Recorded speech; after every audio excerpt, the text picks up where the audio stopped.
Alors, le cercle magique ou anneau magique.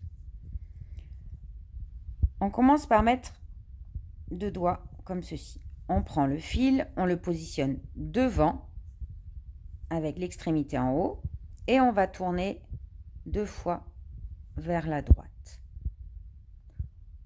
On bloque avec le pouce et le petit doigt et avec le crochet, on passe au-dessus du premier fil et on va chercher le deuxième fil et on passe comme ceci. On va chercher le fil de la pelote et on passe à travers la première boucle. Ici, on se repositionne. Vous voyez, ici, on a le cercle magique. C'est à l'intérieur qu'on va faire les mailles serrées. On va faire 6 mailles serrées en piquant à l'intérieur du cercle. Donc, je pique à l'intérieur du cercle, je ramène mon fil, je me retrouve avec mes 2 fils sur le crochet, je retourne chercher le fil et je passe à travers les 2 boucles. J'ai constitué ma première maille serrée.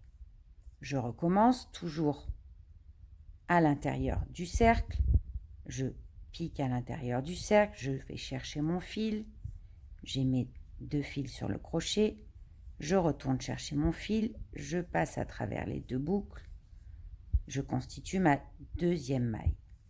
Ceci, on va le faire donc 6 fois. Donc 3 fois, 4 fois, 5 fois et la 6e. Elles sont à l'intérieur du cercle. Pour faire fermer le cercle, on va piquer à l'intérieur de la première maille. Et on va faire une maille coulée, tout simplement en piquant à travers la maille, en allant chercher le fil et en le coulant à travers la maille et à travers le fil qui se retrouve sur le crochet. Voilà, on a constitué notre premier cercle de départ.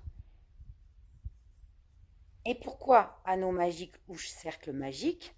Parce qu'en tirant sur l'extrémité,